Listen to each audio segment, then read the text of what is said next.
Pastor Mark Biltz here from Shaddai Ministries. Thank you again so much for watching, and make sure to subscribe and share.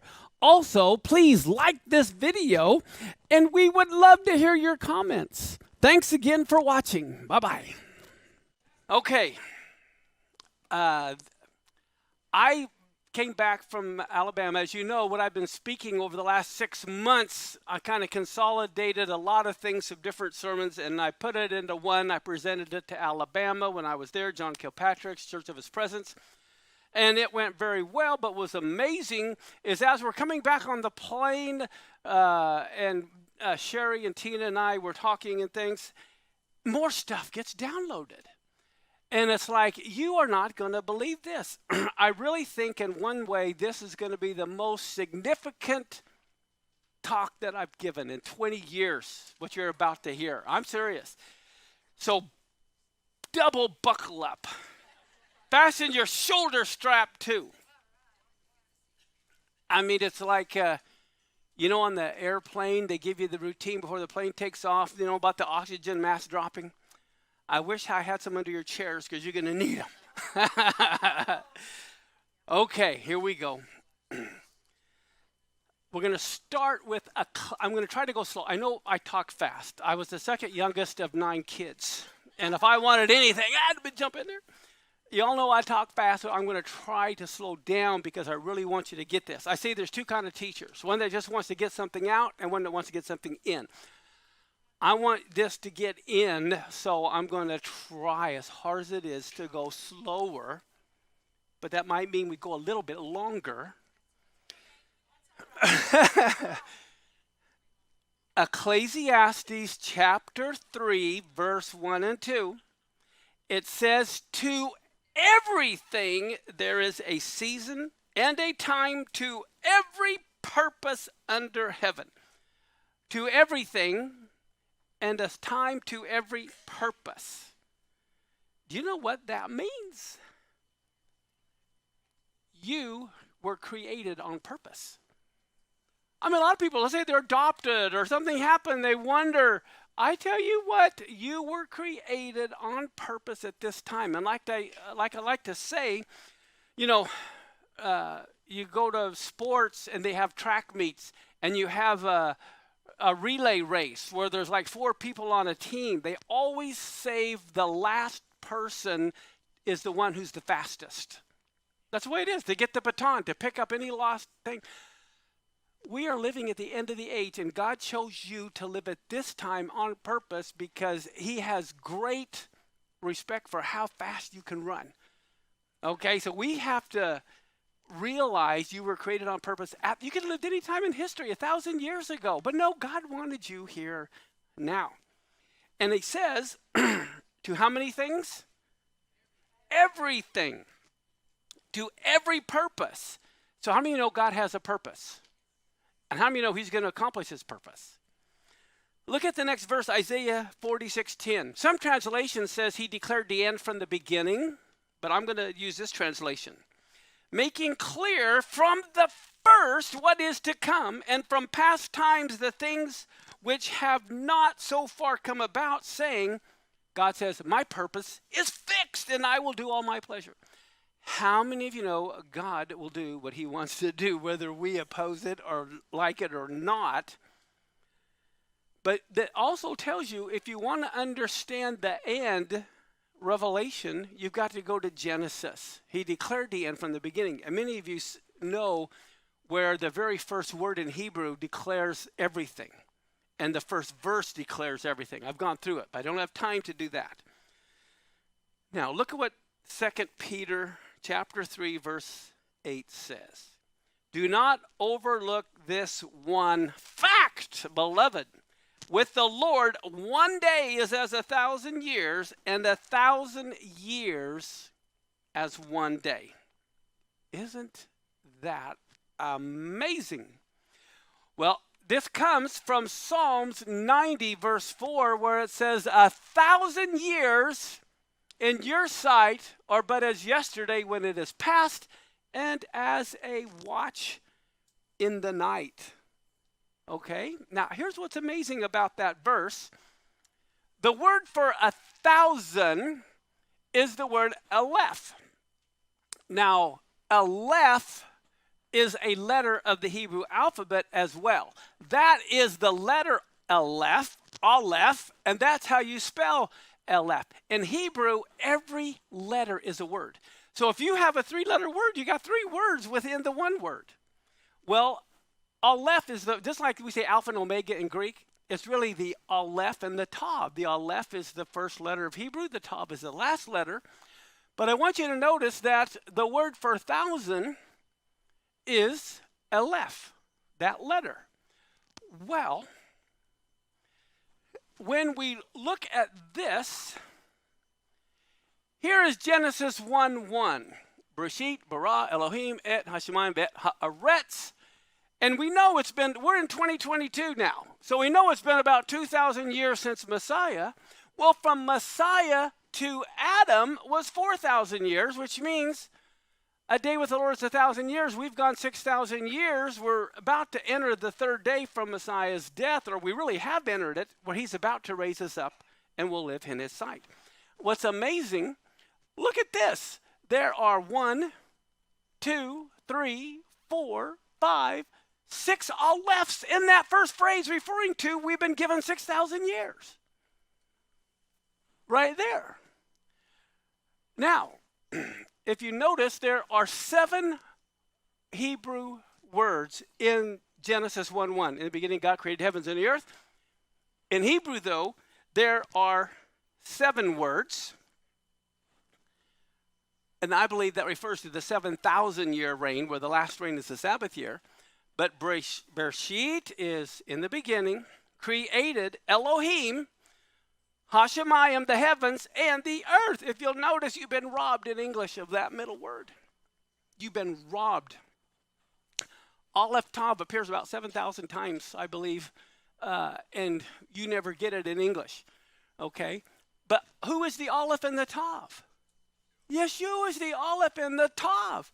And I want you to notice the Aleph Tav is the Messiah. And he came, his first appearance was the 4th day or 4,000 years from Adam. Then we see him coming back at the end of the 6th day, and this time the Vav refers to a nail. We will see him whom has been pierced. This is referring to both his comings in the 4th day and the 6th day. In the 6th day he returns, and he's the pierced Aleph Tav. Again, this is showing you we have 6,000 years. Now, what's amazing to me is in John 1:1, in the beginning was the Word was with God. Well, when you say in the beginning was the Word, Aleph Tav is like our A to Z, everything in the dictionary. So here, in the beginning was the Aleph Tav, the Word. And then in Revelation, what do we find? He looks and he sees a menorah, and notice there are 7 branches in a menorah. Each branch is for one of these words, and in the middle is a flame of fire, and it says, I turned to see the voice that spoke with me. Being turned, I saw 7 golden candlesticks, in the midst of 7 candlesticks, one like unto the Son of Man, because Yeshua is the middle branch of the menorah, the Aleph Tav that he saw.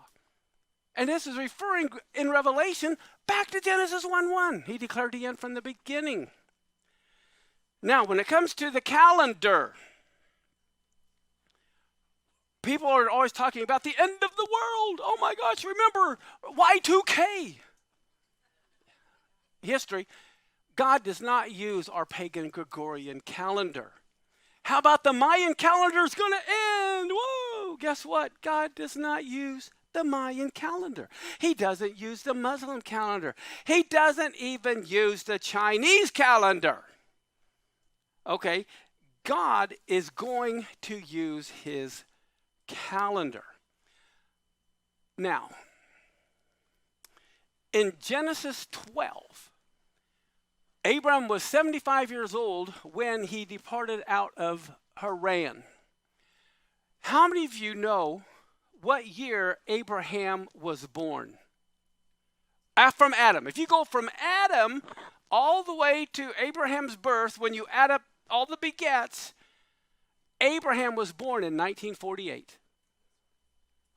Isn't that interesting? The very year Israel becomes a nation from Messiah is 1948, and Abraham was born in 1948.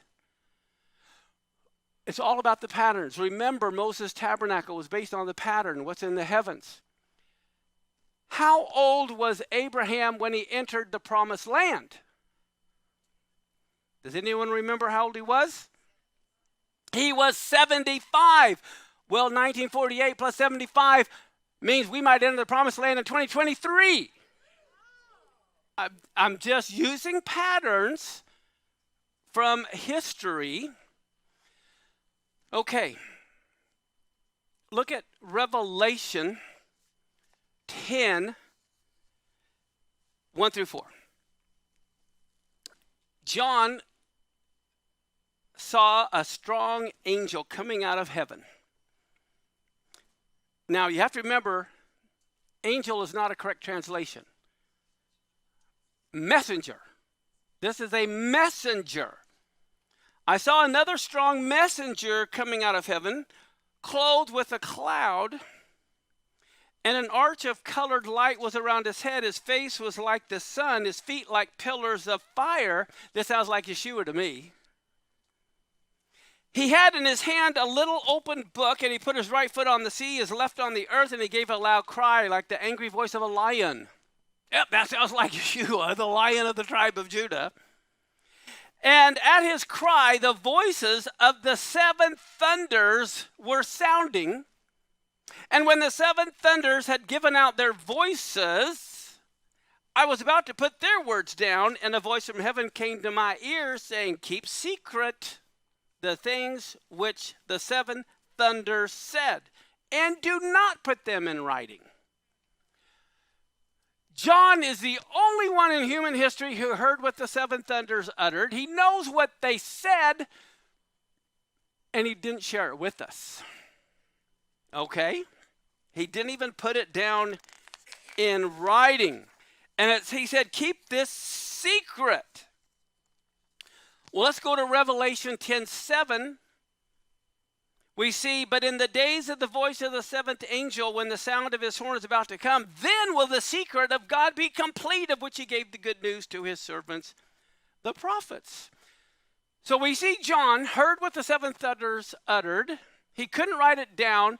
He put it in a book, and then he was told to eat the book. Right?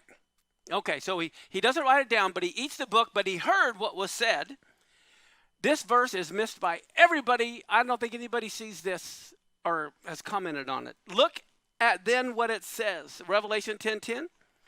John says, I took the little book out of the angel's hand and ate it up. It was in my mouth sweet as honey, and as soon as I had eaten it, in my belly it was bitter. And he said to me, you must prophesy again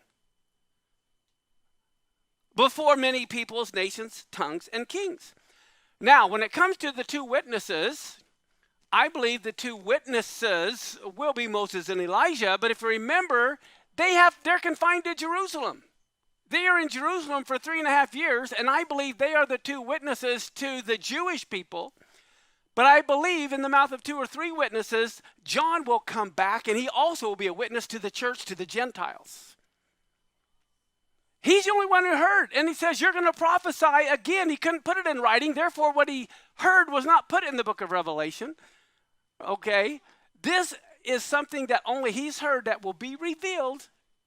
And so I believe John also is coming back because it explicitly said, you will prophesy again. That is verbally. He's going to be speaking. That's a life voice, not a written, because he couldn't write it down. Now get a load of this.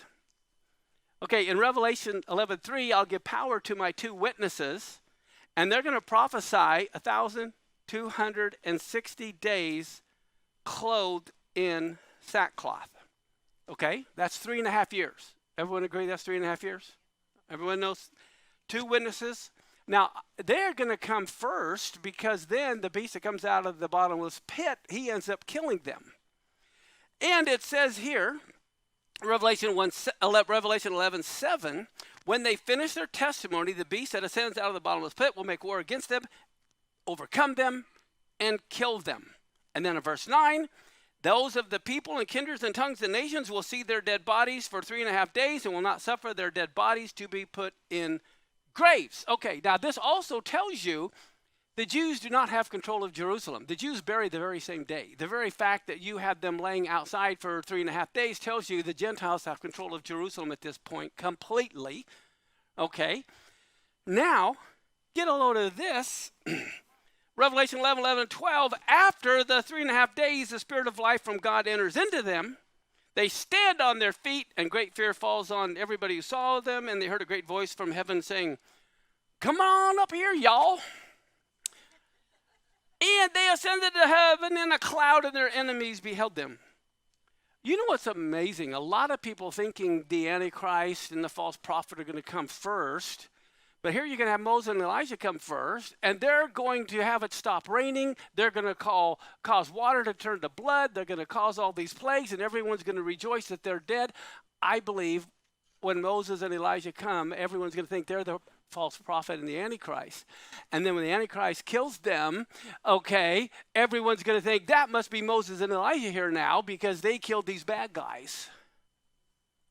So it's going to be very deceptive. We know it's going to be very deceptive. There's something else about this I'm going to share in just a minute, but I've got to set the plate here. Daniel, let's jump over to Daniel chapter 9, verse 24 through 26. 70 weeks are determined upon your people and upon your holy city. This is the angel talking to Daniel. To finish the transgression, to make an end of sins, make reconciliation for iniquity, bring in everlasting righteousness. And so we see not all of it has been fulfilled yet. And it says, and to seal up the vision and prophecy, to anoint the most holy.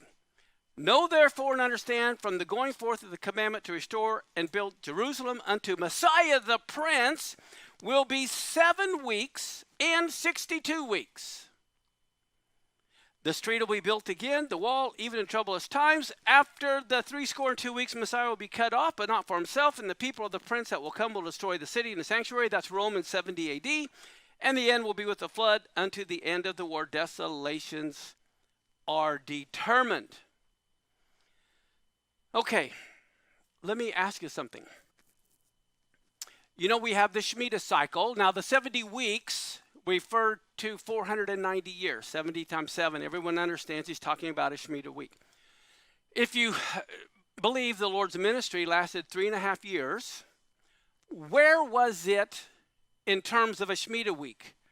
Did he begin it at the end of a Shemitah week and it goes to the beginning of the next? Was the 3.5 years cut out of the middle? Was this 3.5 years at the end of a Shemitah week cycle going into the first? Anybody know? You just read it. At the end of 62 weeks, he'll be cut off, which means he died at the end of a Shemitah cycle, which is why there's only 1 week left of 7 years, and the 7-year tribulation has to begin the first year of a Shemitah cycle. How many of you know Daniel was Jewish? They were punished because they didn't keep the cycle, the Shemitah cycle. So that's why the tribulation has to pick up where it ended. He died at the end. The 7 weeks have gone by. 62 weeks have gone by. That's 69 weeks, which means the 70th week, or Daniel's 70th week, has to pick up again the first year of a Shemitah cycle. So now we have to know the calendar. Okay, well, when does the next first year of a Shemitah cycle begin? Does that make sense? All right. Now, so here we see Daniel was Jewish. He was following the Shemitah cycle. Okay, let's go to Daniel 9:27. Okay, here I show you in the PowerPoint, after 62 weeks, Messiah is going to be cut off. But here's the thing.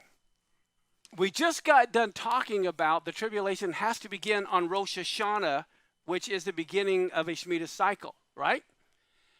Guess what? When you do that and you see the pattern, if the two witnesses witness for 3.5 years, Rosh Hashanah, Passover, they die at Passover. And 3 days later, they rise from the dead, just like Messiah rose 3 days later from the dead. When you get it on the right cycle, everything starts falling into place. It's all math, and it's all the cycles. In Daniel 9:27, he'll confirm the covenant with many for 1 week. The big theological debate throughout history is, who is the he?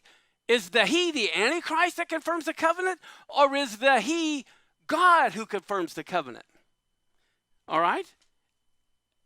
Well, guess what? The devil doesn't make any covenant. And he sure doesn't keep it. This is God confirming his covenant. And in the midst of that last week, he says he's going to cause the sacrifice and oblations to cease. Because of the overspreading of abominations, he'll make it desolate, even to the consummation that are determined shall be poured out upon the desolate. Well, what I think is interesting, here in the middle of the week, a lot of people say, well, there's going to be a temple because they're going to be doing sacrifices. We don't necessarily need a temple, but you do need at least an altar. Well, they will be doing Passover sacrifices in the millennial reign because Yeshua himself is going to be there, and it says so in Ezekiel. But I believe during this last week, before Messiah comes, to do any Passover sacrifice would be an abomination to God. You following me? Now, the Antichrist wants to do abominations. This is speaking of someone, because of the abominations, is stopping it. Does that make sense? This is God who has made the covenant, 1 week left, but in the middle, he's going to stop the sacrifices that are going on in the temple because they're not being made to him necessarily. Now, get a load of this. Let's talk for a minute about the Shemitah cycle. Daniel being Jewish, the whole reason they went into captivity was because they hadn't been keeping the Shemitah cycle. And listen to what God says in Leviticus 26, verse 18. God is talking about the Shemitah cycle. And then he says, if you will not yet for all this hearken to me, I will punish you 7 times. Do you see how important the number 7 is? The 7-year Shemitah cycle, you don't keep it, I'll punish you 7 times more. And then in verse 21, if you still walk contrary to me and don't hearken to me, I'm going to bring 7 times more plagues upon you according to your sins. And then in verse 24, then I will also walk contrary to you and punish you yet 7 times more for your sins. Verse 33 through 35, God says, I'm going to scatter you among the heathen. This is what's fulfilled in Daniel's time. I will draw out a sword after you. Your land will be desolate, your cities waste. Then the land will enjoy her Sabbath. See, this is a prophecy of the 70 years that they were in Babylon, that the land got a rest. And this was written 1,000 years before this happened. And you're going to be in your enemy's land. Even then shall the land rest and enjoy her Sabbath. As long as it lies desolate, it'll rest, because it did not rest in your Sabbath when you dwelt on it. Now, Zechariah 14, verse 4a. It talks about his feet landing in that day on the Mount of Olives, which is before Jerusalem on the east. The Mount of Olives will cleave in the midst thereof toward the east and toward the west. How many of you know that has not happened yet? I've been to Israel many times. It is still there. There's all millennials who believe everything has happened. They're living in a dream world. That has not happened yet. Okay, now look at this. Zechariah 14:16. It'll come to pass, everyone that is left of all the nations that come against Jerusalem will go up from year to year to worship the King, the Lord of hosts, and to keep the Feast of Tabernacles. We know the Feast of Tabernacles is in the fall. We know it's Tishri 15, which also means it's a full moon. So we see here, worshiping the King on his throne happens at a full moon. The full moon is the light in the darkness. Messiah is the big light in the darkness. The moon represents the Messiah too. Okay? And it says all the people that are left of the nations, every nation has to have representatives coming to Jerusalem to keep the Feast of Tabernacles. And if they don't, they get no rain and the plague. And in Matthew 25, verse 30 through 32, cast out the unprofitable servant to outer darkness, where there's weeping and gnashing of teeth. Again, that refers to having to go through the tribulation. And then it says, when the Son of Man will come in his glory, and all the angels are coming with him, then shall he sit on the throne of his glory, and before him will be gathered all nations, and he'll separate them one from another, as the shepherd separates the sheep from the goats. So again, we see on the Feast of Tabernacles, he's going to sit on his throne. All the nations are going to come, and he's going to do some separating. Let's see. Okay, let's look at Matthew 24:31. Then he's going to send his angels. It says, with a great sound of a trumpet, they're going to gather together his elect from the four winds, from one end of heaven to the other. Well, here's the thing is, as most of you may know, Israel has not been able to keep the year of Jubilee for 2,700 years because of the Assyrian captivity around 700 BC. All the Jews in the northern were taken over to Assyria. And so the Jubilee hasn't been kept for about 2,700 years. We still know when the Jubilee year is, and I will tell you a little bit later, but at the year of Jubilee is when everyone returns back to the land. That is why when it talks about he's going to gather the elect from the four winds, it's because the only way, how many have heard that the Lord comes in the year of Jubilee? Okay. And in the year of Jubilee, this is why he gathers the elect from the four winds, because they all have to be there to keep the year of Jubilee. And they're given their land. Does that make sense? Okay. Let me see where I'm going here. All right. Now, let me point out something. A lot of people talk about the Shemitah year, the 7th year, but what's most important really is the first year. Now, I'm pointing, you can see the first year going across to the 7th year. Right now I'm pointing to 1973, 1974. Do you know we got our 7-year bankruptcy laws based on this? This is why the United States, every 7 years you claim bankruptcy. It has to do with the 7-year cycle. Because at the end of the 7th year, everyone had to be set free financially. Well, I want you to look at what happens the end of a Shemitah. If you'll notice, 1973 is the end of the 7th, but it's also the beginning of the 1st because Rosh Hashanah is in October, September, October. Everything is done in patterns, guys. I want you to notice something. 1973, 74, the first year of a Shemitah cycle was a big stock market crash. It was really bad. It says it affected all the major stock markets in the world. Okay, 1987 and 2008, stock market crashes of 87 and 2008. What was learned? Everyone knows about 2008, but guess what? There was also one in 87. Not only that, in 2001, the terrorist attack marked a sharp plunge in the stock market with a $1.4 trillion loss. The first week of trading after tax saw the S&P 500 fall more than 14%. So here we see all these stock market crashes are the first year of a Shemitah cycle. But wait, there's more. In 2015, $2 trillion were erased from the stock. Everything happens economically based on the Shemitah cycle. Now, one thing I want to just mention about the Shemitah cycle, which is interesting, we just got done talking about how a day with the Lord is as 1,000 years to us, right? Well, if you take a 24-hour day and you divide it by 24, that means 1 hour equals about 42 years. If you ever wanted to know what an hour was, it's 42 years. Well, guess what? If you divide both sides by 6, you find 10 minutes equals the 7-year Shemitah cycle. And so if you take that times 7, guess what?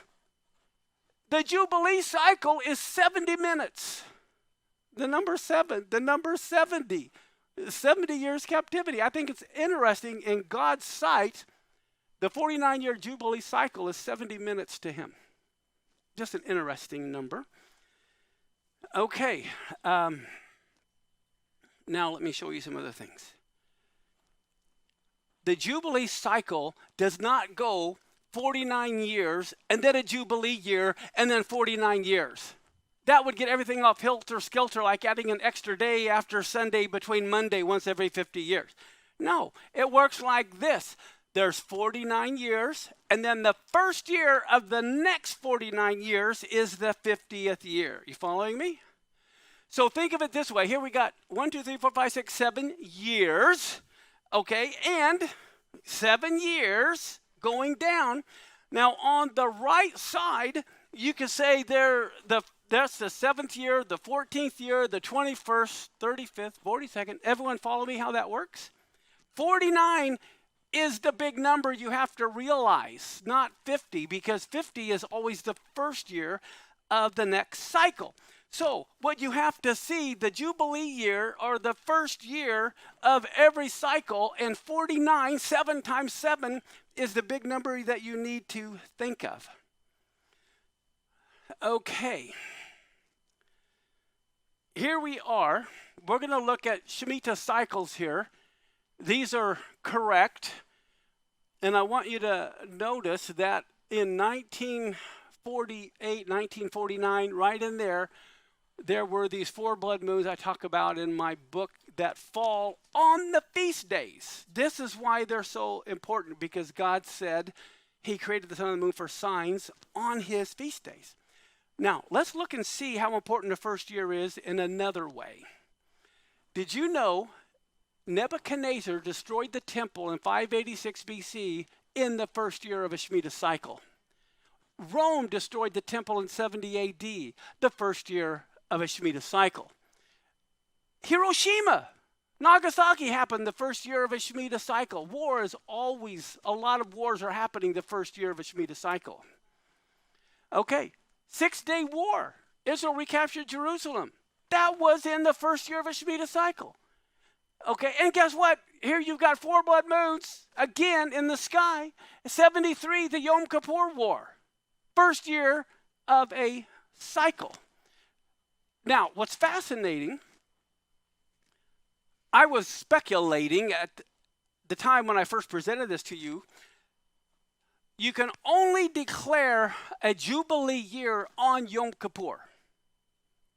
And when I saw that here we have the Yom Kippur War in 73, knowing it was the first year of a Shemitah cycle, I thought, I'll bet you that was a year of Jubilee. Okay? Now, in 80-81, the Iraq nuclear war was, the Iraq nuclear power plant was destroyed by Israel. The first intifada took place in 87. Okay? It goes on and on. Here, the Israel-Jordan peace treaty took place. Here you have the quartet begin. That's the 4 world organizations that want to divide the land of Israel. You have the Gaza war and the stock market crash. And then you also have this blood moons again. I made that a little bit too big. Okay. Here is where we are at right now in 5782. How do we know it's a Shemitah year?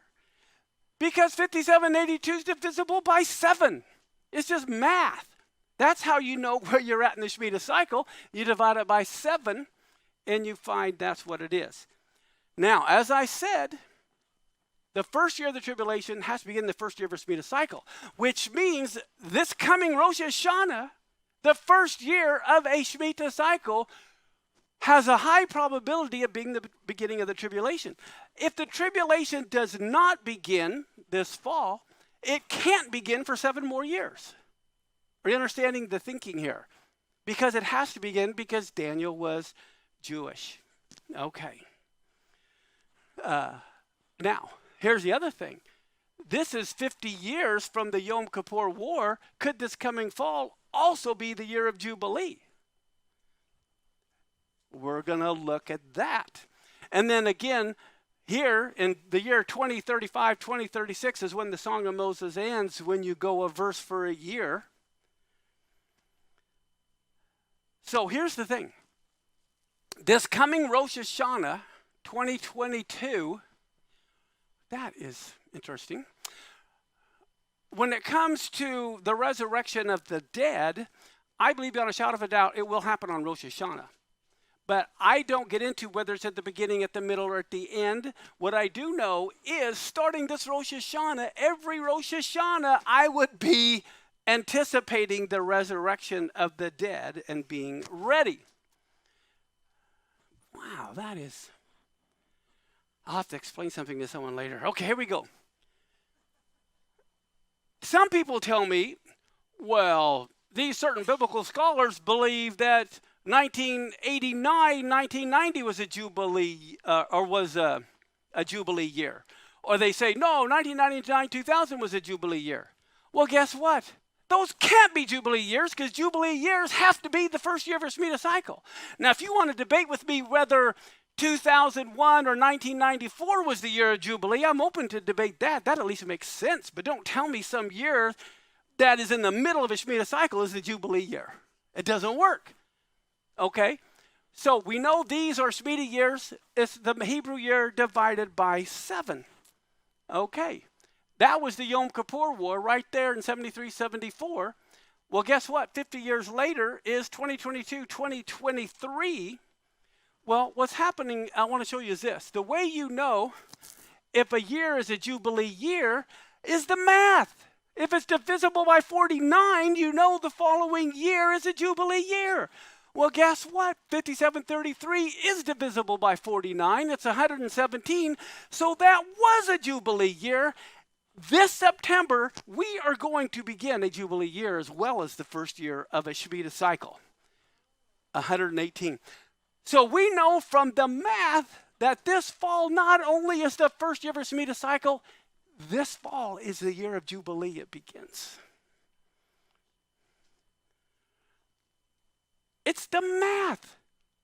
You don't, either people see it or they don't. I don't argue with a blind person over a work of art. I don't argue with a deaf person over a piece of music. Okay? This is just math. This is, now, whether the Lord returns, I'm not saying the Lord's going to return. See, this again goes back to what I am saying versus what I'm not saying. But I am saying, just like you have to wait until 2029 for the tribulation, if it doesn't start this fall, you got to wait 50 more years if he doesn't come back in the year of Jubilee. You got to wait 50 more years. If you believe he even comes in the year of Jubilee, some don't. So I'm just kind of laying out the bone structure. You can fill it in however you want. Okay. Now, I think I read Matthew 24. I will again, just in case. 31, what does God do? He sends his angels with the great sound of a shofar. They gather together his elect from the four winds, from one end of heaven to the other. Now, we all know about the wheat and the tares. I'm going to talk to you about the grapes and the grapes.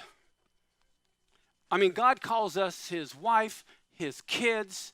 We're his brother. We're his friend. God is always using different relationships. And so you have to look at it in terms of what is going on. Well, I'm going to talk to you about the grapes and the grapes. First, let's go to Deuteronomy 31, 10 through 12. Moses commanded them at the end of every 7 years.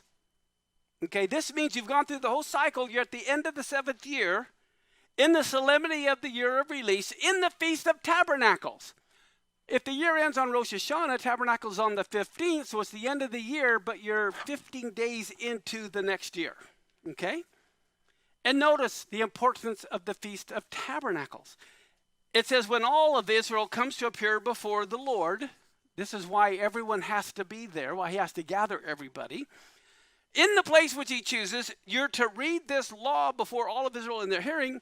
Then he says what? So gather everybody together, the men, the women, the children, the stranger that is within your gates, that they may hear, that they may learn and fear the Lord your God and observe to do all the words of this law. Not anybody could tell everyone to come to Jerusalem. Well, who the heck are you? You ain't the boss of me. So it's the king of Israel. It was his responsibility to gather, to sound the trumpet and to gather everybody to himself at the end of the Shemitah cycle on the Feast of Tabernacles. Could this coming tabernacle be the day the king of Israel, because it's not only the end of the Shemitah, the year of Jubilee, blow the shofar and gather all the elect to be with him so they can hear the Torah in the heavenly places? Now, get a load of this. Let me see. In Daniel 7:13 and 14, I saw in the night visions, and behold, one like unto who? The Son of Man, and he's coming on the clouds. His feet are not landing on the Mount of Olives. His feet do not land on the Mount of Olives. He's coming with the clouds of heaven. He comes to the Ancient of Days. They brought him near before him, and there was given him dominion and glory and a kingdom that all people, nations, and languages would serve him. His dominion is an everlasting dominion which will not pass away, his kingdom which will not be destroyed. We know this is a Feast of Tabernacles event also. You following me? Okay, because you see the throne and the dominion and all nations have to come to him on the Feast of Tabernacles. So they see him coming on the clouds of heaven. What do we see in Revelation 14? I looked and behold, a white cloud. And upon the cloud one sat like unto the Son of Man. There it is. Having on his head a golden crown. And look at this. This is Yeshua. And in his hand is a sharp sickle. And another angel comes out from the temple, crying with a loud voice to him, Yeshua, sitting on the cloud. And he says, thrust in your sickle and reap, for the time is come for you to reap. The harvest of the earth is ripe. And he that sat on the cloud thrust in his sickle on the earth, and the earth was reaped. So here Yeshua comes in. He reaps all the good grapes. And then what do we find? Another angel comes out of the temple, which is in heaven, and he also had a sharp sickle. And another angel comes out from the altar, which had the power of a fire, and cries to him with a loud cry that had the sharp sickle, and says, now you thrust in your sharp sickle and gather the clusters of the vine of the earth, for her grapes are fully ripe. Those are the bad grapes that then says they'll be trampled and smashed. And so you have some good grapes being reaped first. Then you have the bad grapes being thrown in the grapes of wrath. Now, look at this in Leviticus 25. That's the big chapter, 8 through 13.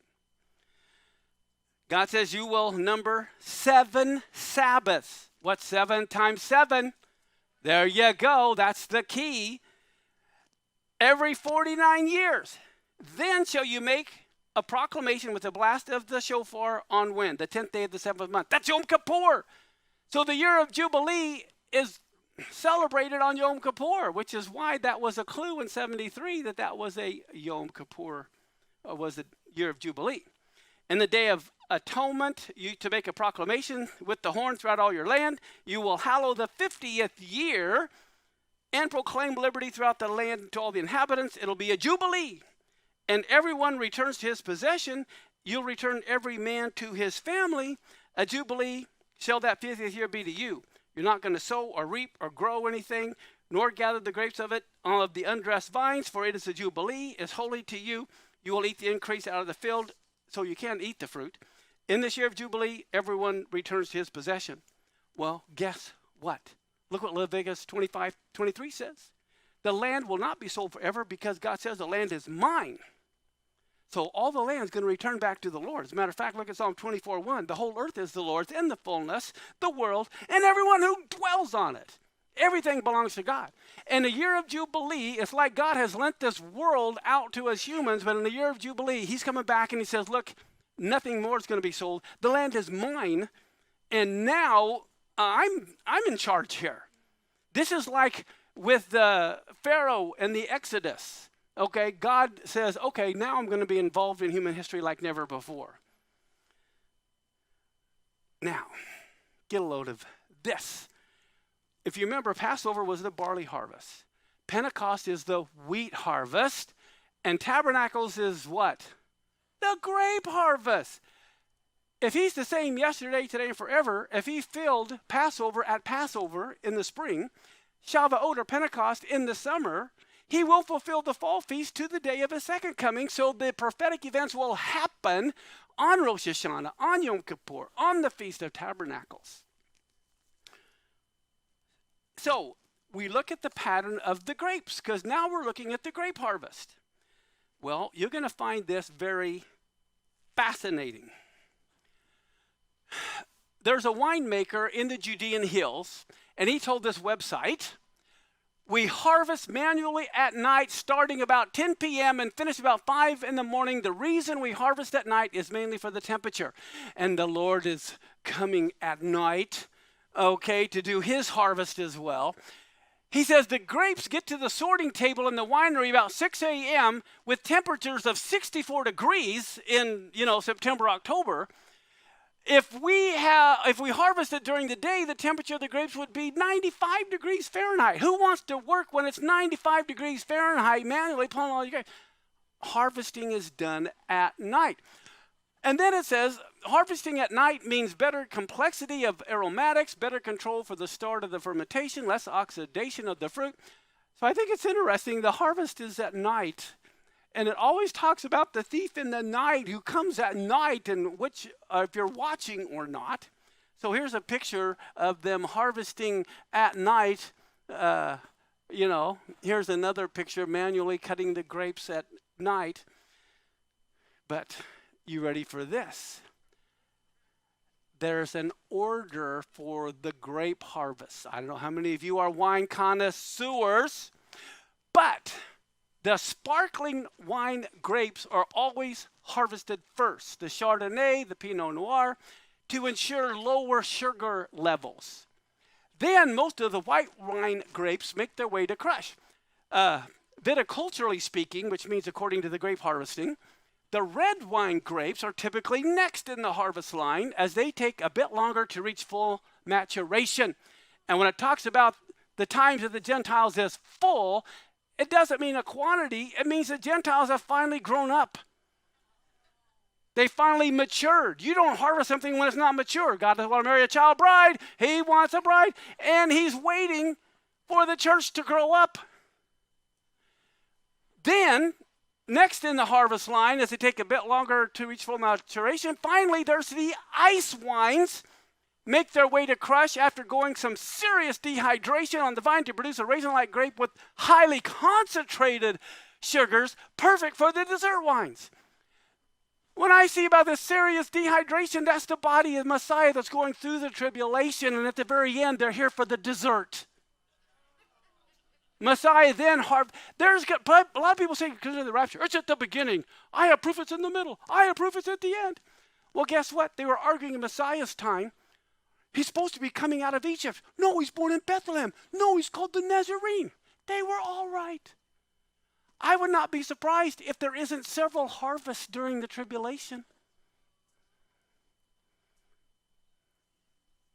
That's the grape harvest. You have the sparkling wine, then you have your red wines, then you have your dessert ice wines. Well, guess what? Here's everything you need to know about ice wines and its unique facts. If you'll notice, these are amber-colored wine. It was 94 degrees during the day. They even harvest the grapes in Israel in the winter. There are different phases of when the grapes are picked, okay? But here's the thing that's amazing. Ice wine harvesting is done in the chilly midnight or early hours of the morning. Harvesting requires a large workforce, enough to pluck the entire crop in just a matter of a few short hours, which is why in Matthew 13, it says the enemy that sowed them is the devil, the harvest is the end of the world, and the reapers are the angels. It needs a lot of angels to reap that last harvest. And it has to be done within a short time frame.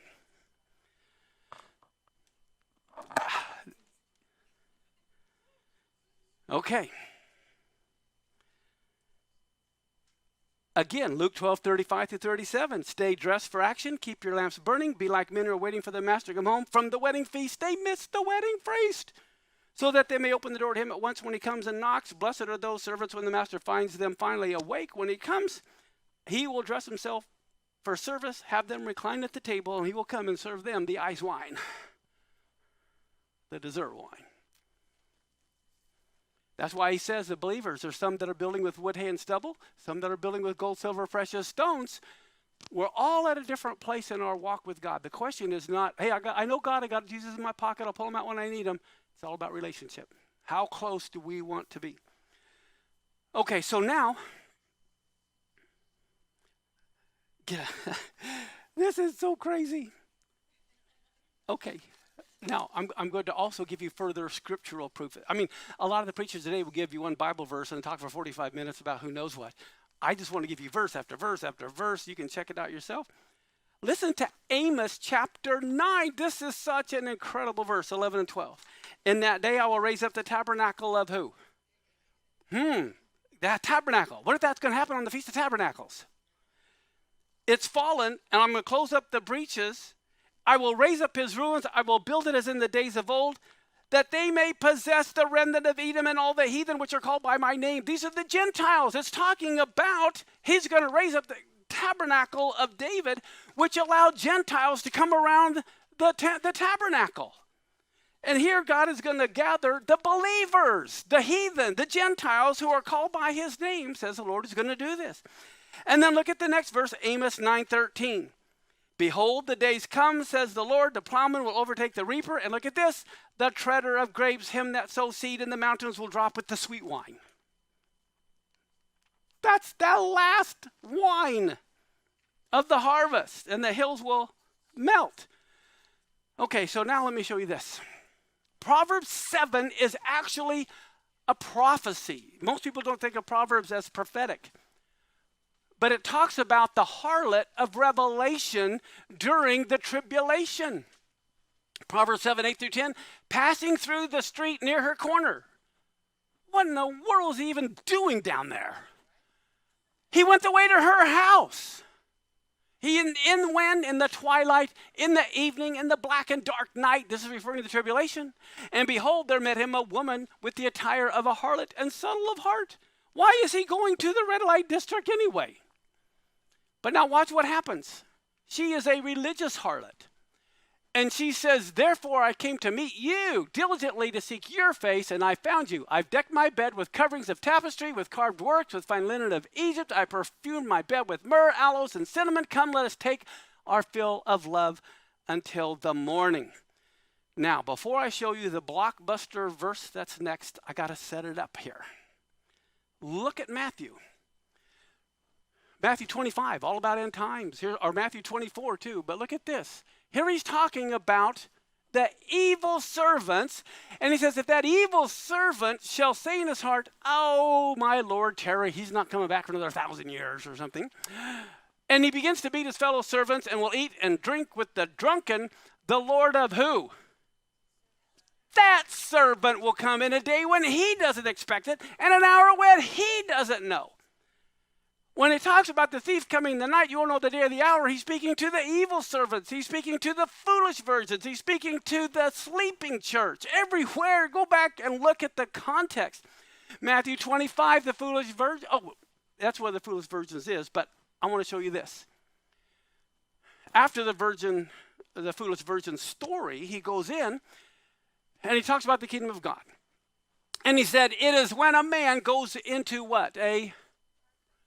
Okay, think of earth to heaven, God, Jesus, going far country. He called his own servants, delivered unto them his goods. One he gave 5 talents, another 2, another 1, to each according to a several ability, and he goes on his journey. So here, the master has a bag of money. He gives it to the servants, and he goes on a long journey. Well, the problem is that we just saw in Matthew 24, they thought, well, he's not coming back. Just like when the cat's away, the mice do play at work or wherever. We'll get a load of this verse now. But when the first came, these are the parable of the people who worked 24 hours versus 1 hour and they got paid the same. When the first came, they supposed they should have received more, and they likewise received every man a penny. When they received it, they murmured against the good man of the house. Who is the good man of the house? Messiah. Yeshua is the good man of the house. He's the one that's gone on a long journey, which is why I say again, he says then to the foolish virgins, he answered, truly I say to who? To you. I don't know you. Watch therefore, for you don't know the day or the hour. A lot of people take that whole thing out of context, saying we're supposed to just be stupid. Now, when it talks about not knowing the day or the hour, there's a lot of prophetic events yet to come. There's many biblical wars that are going to take place. You have the Psalm 83 war, the Isaiah 17 war, the Gog-Magog war, the Zechariah 12 war. You have a peace agreement that's supposed to be signed. We have the tribulation to begin. We have the two witnesses prophesying for 3.5 years. We have the seals and trumpets taking place. The Antichrist is supposed to be revealed. The resurrection of the dead takes place, and the believers are transformed.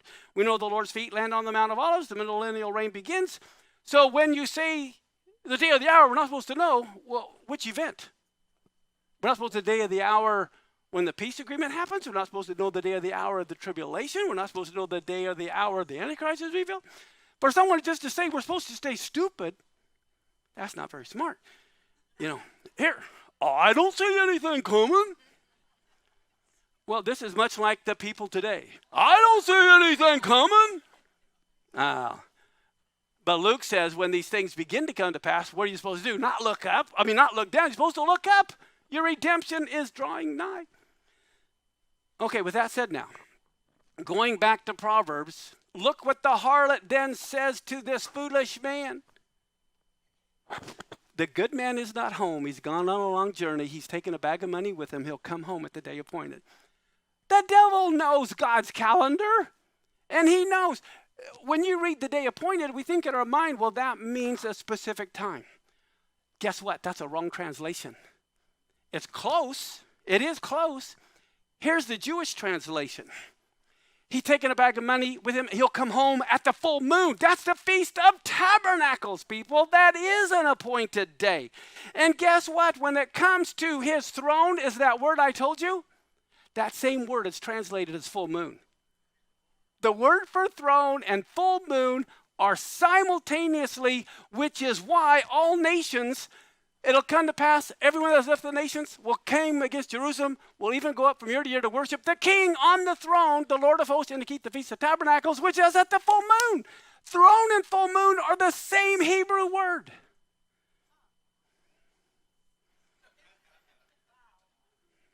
Okay. Now, as I said, it's at the end of the Shemitah cycle on the Feast of Tabernacles when he reads the law. He's the king. The king is reading the law. It's called the Hakel. I don't know how many of you have ever heard of the Hakel. But it talks about that was the origin of public reading of the Torah. Deuteronomy's command to publicly read the Torah on Sukkot every 7 years appears in the stories about King Josiah, King Agrippa, Ezra the scribe. The latter's innovative ceremony served as a model of what became the synagogue Torah readings. Here it is in Deuteronomy 31, 10, 11. And Moses commanded them, saying, at the end of every 7 years, in the solemnity of the year of release, in the Feast of Tabernacles, when all Israel comes before the Lord. That's why the elect is going to be drawn together. All Israel comes before the Lord your God in the place he chooses.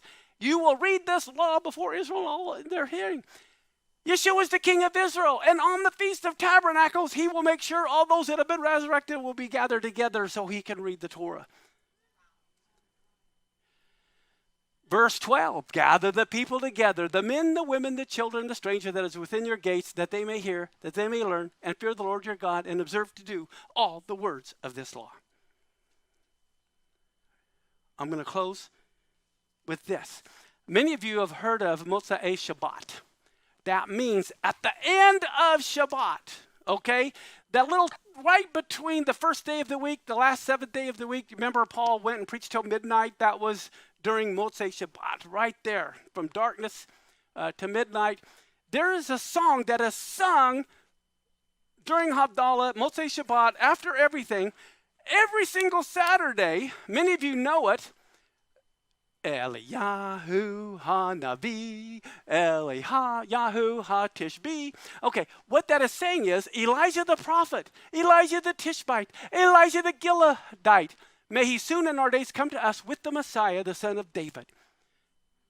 They believe it'll be at the not only the end of a Shabbat, but the end of the Shabbat of the 7th year. That's when he will appear. Okay, it's not just the 7th year, the 7th day Sabbath, or even the 7th year Sabbath, but also in the year of Jubilee. Look at this. This is in the Talmud, Sanhedrin 97a, where it talks about the tabernacle of David that has fallen.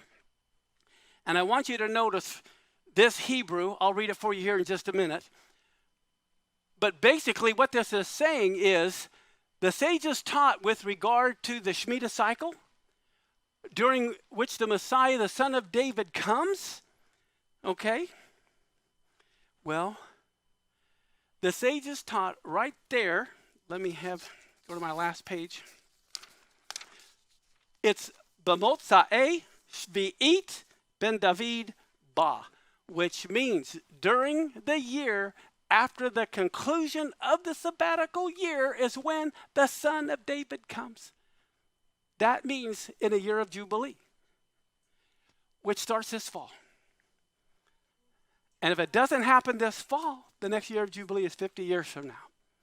So every one of you put all that in your own pipe and smoke it however you want.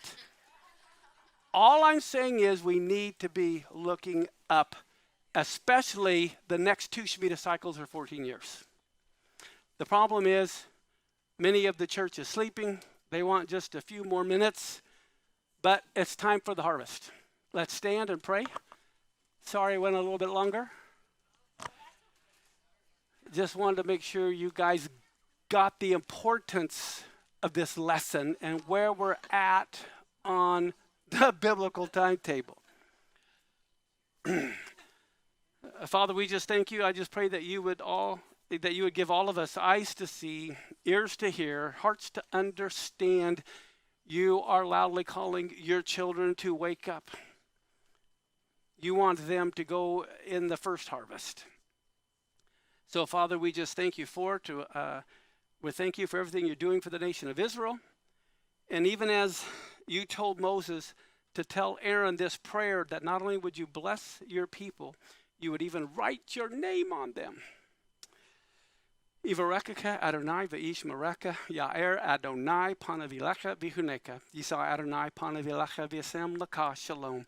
The Lord bless you and keep you. The Lord make his face shine upon you and be gracious to you. The Lord lift up his countenance upon you and give you peace. Amen and amen. We'll see you next Shabbat.